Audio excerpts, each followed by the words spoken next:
नमस्कार, मैं डॉक्टर रोज़ी शाह एक बार पुनः आपके समक्ष उपस्थित हूँ। आज मैं आपको बीए पार्ट फर्स्ट के फर्स्ट पेपर के अंतर्गत समाजशास्त्र की विषय वस्तु के बारे में बताने जा रही हूँ। साधारणतः अध्ययन क्षेत्र और विषय वस्तु को समान अर्थों में ही प्रयुक्त कर लिया जाता है, जबकि दोनों में आधारभूत अंतर है। अध्ययन की सरलता के लिए ये कहा जा सकता है कि क्षेत्र का अर्थ उन संभावित सीमाओं से है जहाँ तक कि किसी विषय का अध्ययन किया जा सकता है।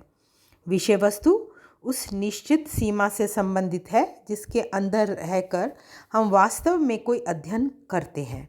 इस प्रकार अध्ययन क्षेत्र अनुमानित परिधि है, जबकि विषय वस्तु हमारे अध्ययन की वास्तविक सीमा है। यद्यपि समाजशास्त्र की विषय वस्तु को लेकर विभिन्न समाजशास्त्रियों ने पृथक पृथक भागों में विभक्त करके स्पष्ट किया है, लेकिन ये जो पृथक पृथक भागों में विभक्त किया है, ये विभिन्नता केवल नाम की ही है। वास्तव में सभी समाजशास्त्री सामाजिक संबंध, संस्थाएं और प्रक्रियाएं को समाजशास्त्र की विषय वस्तु के अंतर्गत मानते हैं। अब हम विभिन्न समाजशास्त्रियों के विचारों को जानेंगे जो कि विषय वस्तु से संबंधित हैं। गिन्सबर्ग ने अपने लेख the problems and methods of sociology में समाजशास्त्र के अध्ययन में सम्मिलित किए जाने वाले सभी विषयों को 4 प्रमुख भागों में विभाजित करके स्पष्ट किया है। और ये 4 प्रमुख भागों में जो विभक्त किया है वह इस प्रकार है: सामाजिक स्वरूप शास्त्र, सामाजिक प्रक्रियाएं, सामाजिक नियंत्रण, सामाजिक व्यधिकी।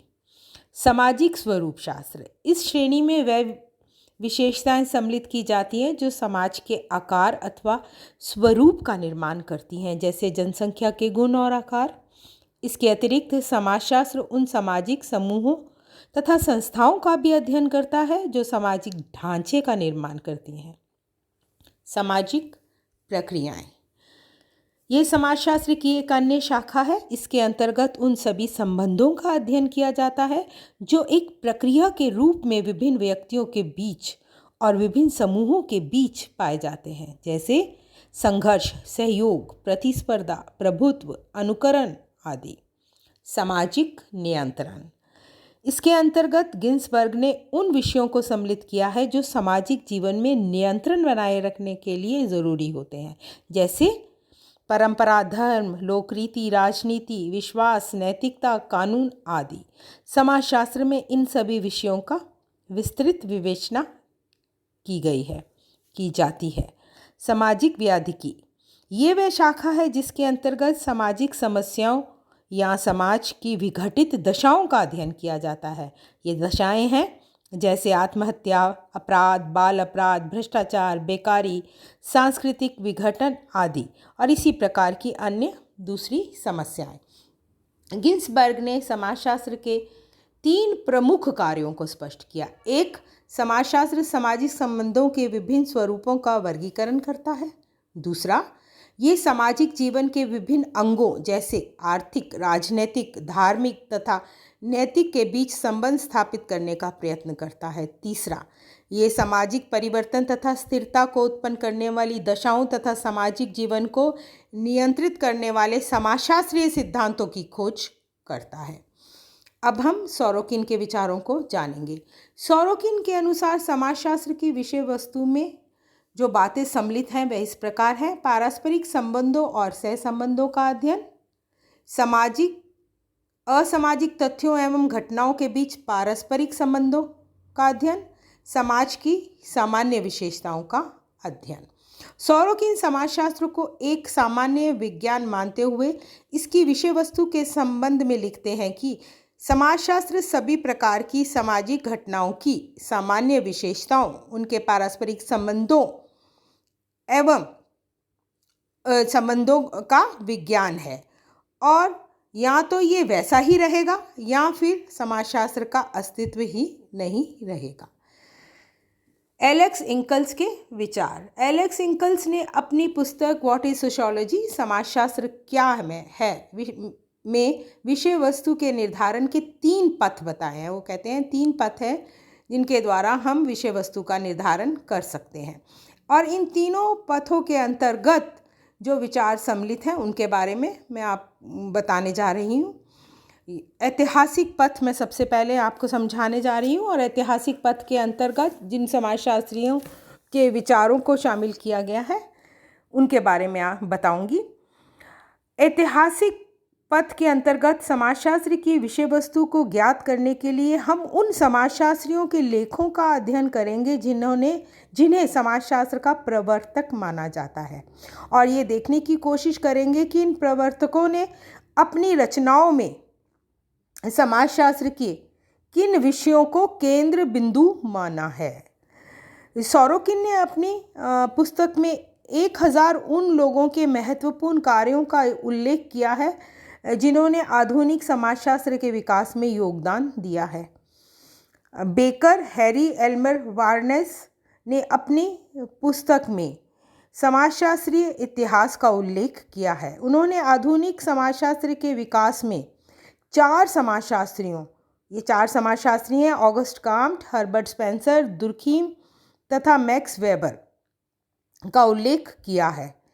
इनका समय 19वीं सदी से लेकर 20वीं सदी के प्रारंभ तक का है।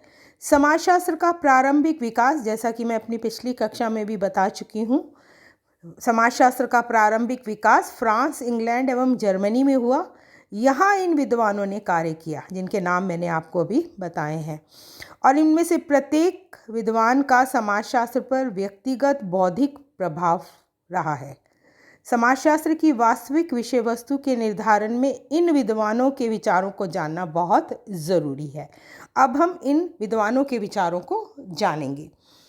ऑगस्ट काम्ट, जिन्हें कि समाजशास्त्र का पिता या जनक कहा जाता है, उन्होंने अपना अधिकांश समय समाजशास्त्र को एक विषय के रूप में स्थापित करने में लगाया। उनके अनुसार वर्तमान में समाजशास्त्र का उपविभाजन संभव नहीं है, दूर भविष्य में ये हो सकता है। ऑगस्ट काम्ट ने हमें समाजशास्त्र से संबंधित विषयों की कोई सूची या उपक्षेत्र नहीं दिए, लेकिन ऑगस्ट काम्ट समाजशास्त्र का उपक्षेत्र निर्धारण करने के प्रति उदासीन तो थे, लेकिन उन्होंने समाजशास्त्र को 2 भागों में विभक्त किया है। ऑगस्ट काम्ट ने समाजशास्त्र को 2 भागों में विभक्त किया है, उसी के बारे में मैं आपको बताने जा रही हूँ। एक सामाजिक स्थितिकी और दूसरा सामाजिक गतिकी। सामाजिक स्थितिकी के अंतर्गत ऑगस्ट काम्ट समाज की संस्थाओं जैसे आर्थिक संस्था, परिवार एवं राज्य आदि के अध्ययन को सम्मिलित करते हैं। इस दृष्टिकोण से समाजशास्त्र में विभिन्न संस्थाओं के पारस्परिक संबंधों का अध्ययन किया जाता है। काम्ट ने लिखा है कि समाजशास्त्र में स्थितिकी के अध्ययन के अंतर्गत समाज व्यवस्था के विभिन्न अंगों की क्रिया एवं प्रतिक्रिया के नियमों का अध्ययन किया जाता है। काम्ट का मत है कि समाज के अंगों को पृथक से नहीं समझा जा सकता, अलग अलग करके नहीं समझा जा सकता, क्योंकि उनका कोई स्वतंत्र अस्तित्व नहीं होता। उन्हें एक दूसरे के संबंध में देखा जाना चाहिए, और इस सिद्धांत को वे सार्वभौमिक सामाजिक अंतर संबंध का सिद्धांत कहते हैं। अब मैं जो समाजशास्त्र को उन्होंने 2 भागों में बांटा, अब सामाजिक गतिकी के बारे में बताने जा रही हूँ। यदि स्थितिकी में समाज के विभिन्न अंगों के अंतर संबंधों का अध्ययन किया जाता है, जैसा कि मैंने आपको भी बताया, तो गतिकी में समाज को एक संपूर्ण इकाई के रूप में देखा जाता है, और ये ज्ञात किया जाता है कि समय के साथ उसका विकास एवं परिवर्तन कैसे हुआ है। काम्ट का विश्वास था कि ये एक समस्या को हल करता है। इनका मत है कि समाज का विकास कुछ निश्चित स्तरों से हुआ है। ऑगस्ट काम्ट क्या मान रहे हैं कि समाज का विकास कुछ निश्चित स्तरों से हुआ है। विभिन्न स्तरों से गुजरते समय समाज पूर्णता एवं प्रगति की ओर अग्रसर होता है। हर्बर्ट स्पेंसर की पुस्तक प्रिंसिपल्स ऑफ सोशियोलॉजी, उन्होंने लिखा है कि समाजशास्त्र की विषय वस्तु एवं क्षेत्र का निर्धारण जो कि कांट ने किया है उससे अधिक व्यवस्थित ढंग से स्पेंसर ने प्रस्तुत किया। स्पेंसर के अनुसार समाजशास्त्र की विषय वस्तु के अंतर्गत परिवार, राजनीति, धर्म, सामाजिक नियंत्रण तथा उद्योग या कार्य आदि विषय आते हैं। और इसके अतिरिक्त भी स्पेंसर ने समितियों, समुदायों, श्रम विभाजन, सामाजिक विभेदीकरण, स्तरीकरण, ज्ञान का समाजशास्त्र, कला और सौंदर्य शास्त्र के अध्ययन को भी समाजशास्त्र की विषय वस्तु में सम्मिलित किया है। स्पेंसर ने संपूर्ण समाज को समाजशास्त्रीय विश्लेषण की एक इकाई मानने का सुझाव दिया। विभिन्न प्रकार एवं स्तर के समाजों का तुलनात्मक अध्ययन करने का भी सुझाव दिया। आपका मत है कि समाजशास्त्रीय सिद्धांतों को प्राप्त करने के लिए विभिन्न समाजों की संरचना एवं प्रकारों के तथ्यों का अध्ययन करना होगा। इस प्रकार कांट ने समाजशास्त्र का जिस प्रकार से विभाजन किया उसकी झलक हम या उसका प्रभाव हम स्पेंसर के विचारों में भी देखते हैं।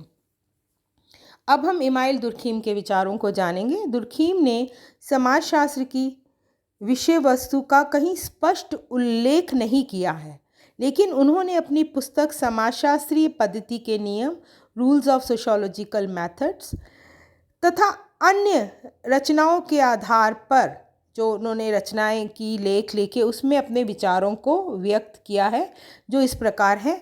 दुर्खीम ने समाजशास्त्र का संबंध सामाजिक संस्थाओं एवं सामाजिक प्रक्रियाओं के अध्ययन से माना है और उन्होंने दुर्खीम ने समाजशास्त्रीय पत्रिका को 7 खंडों एवं उपखंडों में विभाजित किया जो समाजशास्त्र की विषय वस्तु के बारे में व्यक्त करते हैं। और ये प्रमुख खंड इस प्रकार है: सामान्य समाजशास्त्र, धर्म का समाजशास्त्र, कानून एवं नैतिकता का समाजशास्त्र, अपराध का समाजशास्त्र, आर्थिक समाजशास्त्र, जनानकी समाजशास्त्र, सौंदर्य का समाजशास्त्र। दुर्खीम ने 1896 में समाजशास्त्र की विषय वस्तु की ये रूपरेखा प्रस्तुत की, जिसका उपयोग समकालीन समाजशास्त्र में भी किया जाता है।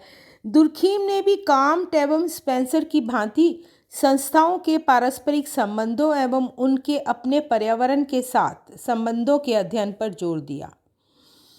दुर्खीम कहते हैं कि समाजशास्त्र की विषय वस्तु सामाजिक तथ्य होने चाहिए और ऐसा वे मानते हैं कि समाजशास्त्र की विषय वस्तु सामाजिक तथ्य है। सामाजिक तथ्यों के पारस्परिक संबंधों का अध्ययन किया जाना चाहिए, दुर्खीम का ये मानना है, क्योंकि इसके अभाव में समाज को स्पष्ट रूप से समझा नहीं जा सकता। दुर्खीम ने भी स्पेंसर की तरह समाजों को समाजशास्त्रीय विश्लेषण की इकाई मानने की बात कही है और विभिन्न समाजों के तुलनात्मक अध्ययन पर भी जोर दिया है। अब जानते हैं मैक्स वेबर के विचारों को। मैक्स वेबर ने अपना अधिकांश समय एक विशेष अध्ययन पद्धति, ध्यान दीजिए मैं क्या कह रही हूँ, मैक्स वेबर ने अपना अधिकांश समय एक विशेष अध्ययन पद्धति वर्स्ट्रेहैन, उस अध्ययन पद्धति का नाम है, की विवेचना करने में लगाया। ये अध्ययन पद्धति क्या है, इसे ज़रा अच्छे से समझ लीजिए। इस पद्धति से अध्ययन करने वाला व्यक्ति स्वयं को उस परिस्थिति में रखकर अध्ययन करता है जिसका वह अध्ययन करना चाहता है।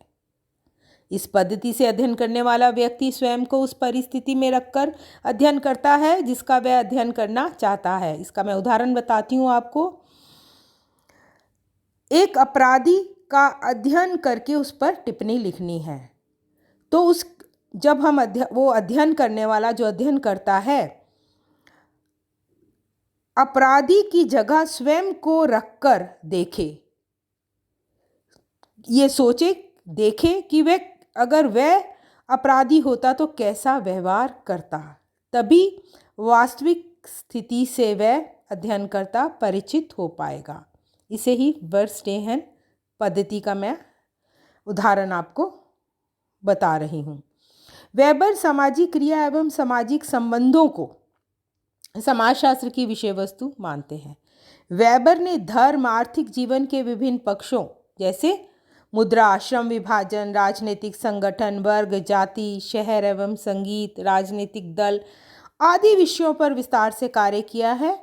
वेबर ने धर्म के आर्थिक प्रभावों का भी अध्ययन किया है।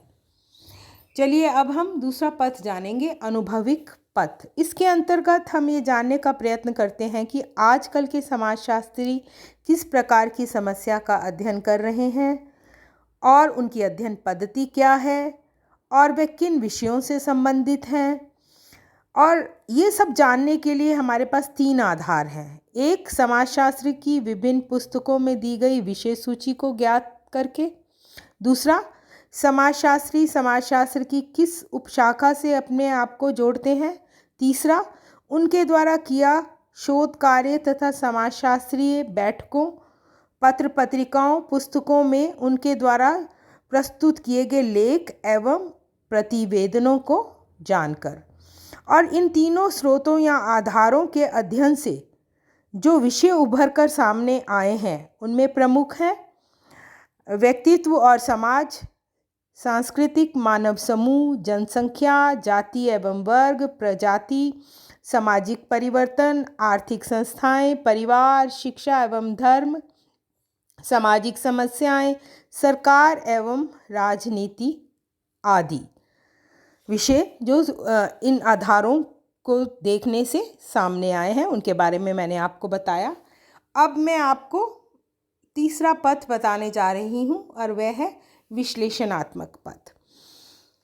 हम ये तर्क दे सकते हैं कि ना तो समाजशास्त्र की नींव डालने वालों ने और ना ही वर्तमान समाजशास्त्रियों ने समाजशास्त्र की उचित ढंग से कोई विषय वस्तु का निर्धारण किया है।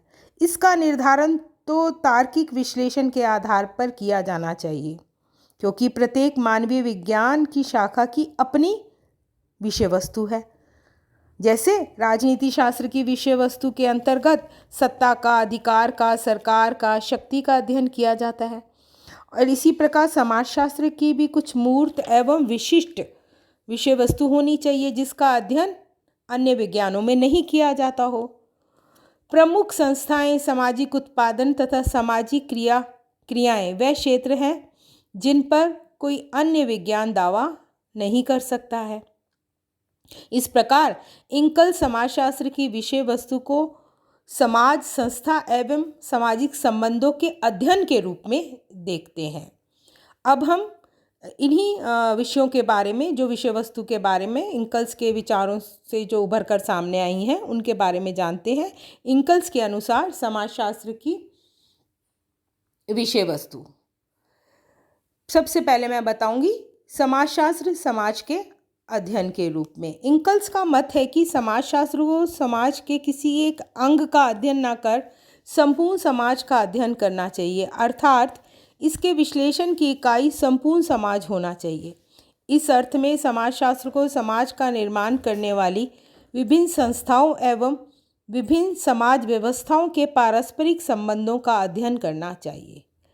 समाज का ये अध्ययन 2 प्रकार से किया जा सकता है। एक, विशिष्ट समाज के आंतरिक विभेदीकरण के अध्ययन के रूप में, और दूसरा, सभी समाजों को एक जनसंख्या मानकर उसकी पहचान योग्य विशिष्ट विशेषताओं के अध्ययन के रूप में।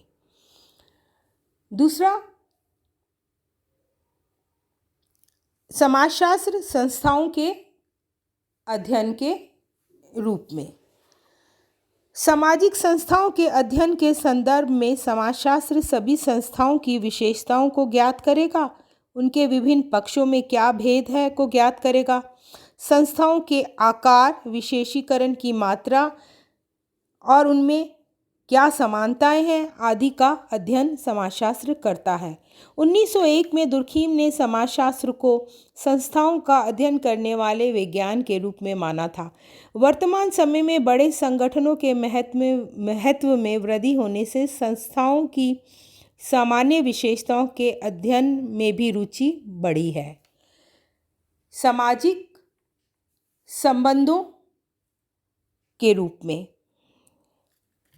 जिस प्रकार समाज संस्थाओं की जटिल व्यवस्था माना जाता है, उसी प्रकार से संस्थाएं सामाजिक संबंधों की जटिल व्यवस्था मानी जाती हैं। उदाहरण के लिए परिवार रूपी संस्था का निर्माण अनेक प्रकार के संबंधों जैसे स्त्री पुरुष, माता पिता, भाई बहन, बच्चों, बहन बहन, भाई भाई आदि के संबंधों से मिलकर होता है। इन संबंधों का अध्ययन समाजशास्त्र में किया जाता है। संबंध एक विशिष्ट प्रकार की विषय वस्तु है। सामाजिक संस्थाओं की तरह ही समाजशास्त्र में सामाजिक संबंधों की समानता एवं भिन्नता का अध्ययन किया जाना चाहिए। मैक्स वेबर ने भी समाजशास्त्र को सामाजिक क्रिया एवं सामाजिक संबंधों का अध्ययन करने वाला विज्ञान माना है। अन्य जर्मन समाजशास्त्रियों ने भी मैक्स वेबर का अनुसरण किया है। वान वीजे, जॉर्ज सीमेल जैसे जर्मन समाजशास्त्री, पार्सन जैसे अमेरिकन समाजशास्त्री ने सामाजिक क्रिया एवं सामाजिक संबंधों के अध्ययन को समाजशास्त्र की विषय वस्तु माना है। इस प्रकार इंकल्स समाजशास्त्र की विषय वस्तु में उन संस्थाओं एवं सामाजिक प्रक्रियाओं के अध्ययन को सम्मिलित करते हैं जिनके अध्ययन का अन्य विज्ञान दावा नहीं करते। वह इसे परिभाषित करते हुए लिखते हैं। इंकल्स की परिभाषा बताने जा रही हूँ। समाजशास्त्र सामाजिक क्रियाओं की व्यवस्थाओं एवं उनके अंतर संबंधों का अध्ययन है। अब हम विषय वस्तु के संबंध में इमाइल दुर्खीम के विचारों को जानेंगे। दुर्खीम ने समाजशास्त्र की विषय वस्तु में सामाजिक तथ्यों के अध्ययन पर विशेष बल दिया। आपने इस दृष्टि से समाजशास्त्र की विषय वस्तु में जिन विषयों को सम्मिलित किया है वह इस प्रकार है: सामाजिक स्वरूप शास्त्र, सामाजिक शरीर शास्त्र और सामान्य समाजशास्त्र। सामाजिक स्वरूप शास्त्र, इसके अंतर्गत जीवन पर भौगोलिक कारकों के प्रभावों तथा सामाजिक संगठनों के साथ उनके संबंधों का अध्ययन आता है। जनसंख्या संबंधी समस्याएं जैसे जनसंख्या का आकार, घनत्व एवं स्थानीय वितरण आदि का अध्ययन इसके अंतर्गत किया जाता है। सामाजिक शरीर शास्त्र, इसमें समाज रूपी शरीर का निर्माण करने वाले विभिन्न अंगों जैसे भाषा, कानून, परिवार, धर्म आदि का समाजशास्त्रीय दृष्टिकोण से अध्ययन किया जाता है। सामान्य समाजशास्त्र, इसमें सामाजिक तथ्यों के सामान्य रूप का पता लगाने एवं उन सामान्य सामाजिक नियमों को ज्ञात करने पर जोर दिया जाता है जो सामाजिक जीवन की निरंतरता एवं स्थिरता की दृष्टि से जरूरी है तथा जिनका अन्य सामाजिक विज्ञानों के लिए भी विशेष महत्व है। संक्षेप में समाजशास्त्र की विषय सामग्री सामाजिक संबंध ही है। मिकाइवर एवं पेज कहते हैं कि समाजशास्त्र की विषय वस्तु सामाजिक संबंध ही है। चाहे समाजशास्त्र की विषय वस्तु की सूची में कितने ही विषय क्यों ना सम्मिलित किए गए हों, परंतु ये सत्य है कि मूल रूप से समाजशास्त्र में सामाजिक संबंधों का ही अध्ययन किया जाता है। मैक्स वेबर के अनुसार समाजशास्त्र एक ऐसा विज्ञान है जो सामाजिक संबंधों एवं सामाजिक क्रियाओं का अध्ययन करता है। सामाजिक क्रिया के अध्ययन पर समाजशास्त्र के अंतर्गत विशेष जोर दिया है मैक्स वेबर ने, परंतु इस बात पर भी ध्यान देना जरूरी है कि सामाजिक क्रिया भी सामाजिक संबंधों के संदर्भ में ही हो सकती है। क्यूबर ने सामाजिक संबंधों के इसी महत्व को स्वीकार करते हुए लिखा, समाजशास्त्र को सामाजिक संबंधों के बारे में वैज्ञानिक ज्ञान के रूप में परिभाषित किया जा सकता है। वान वीच के अनुसार सामाजिक संबंध ही समाजशास्त्र की विषय वस्तु का वास्तविक आधार है। प्रोफेसर मैकी ने समाजशास्त्र की विषय सामग्री के रूप में सामाजिक संबंधों के महत्व पर लिखा है कि ऊपरी तौर पर ऐसा मालूम होता है कि सामाजिक प्रक्रिया, सामाजिक संस्थाएं तथा समाज आदि समाजशास्त्र की वास्तविक अध्ययन सामग्री है और अधिकतर समाजशास्त्री साहित्य इन सभी विषयों से संबंधित अध्ययनों से भरा हुआ है। परंतु यदि ध्यान से विचार किया जाए तो स्पष्ट पता चलता है कि इन सभी तथ्यों एवं सामाजिक प्रक्रियाओं का निर्माण सामाजिक संबंधों के द्वारा ही होता है। अतः चाहे हम फिर सामाजिक तथ्यों का अथवा परिवर्तनशील तथ्यों का अध्ययन कर रहे हों। हमारा वास्तविक लक्ष्य तो सामाजिक संबंधों के एक विशेष स्वरूप का अध्ययन करना ही होता है। स्पष्ट है कि समाजशास्त्र की विषय सामग्री के अंतर्गत चाहे विभिन्न विषयों का अध्ययन ही क्यों न किया जाए, परंतु वास्तव में उन सब का आधार सामाजिक संबंध ही हैं। समाजशास्त्र में उन्हीं का अध्ययन किया जाता है। मैकाइवर तथा पेज लिखते हैं, समाजशास्त्र सामाजिक संबंधों के विषय में है। संबंधों के इसी जाल को हम समाज कहते हैं। संक्षेप में विभिन्न विद्वानों के विचारों से स्पष्ट होता है कि समाजशास्त्र की विषय वस्तु सामाजिक संबंध ही है। धन्यवाद।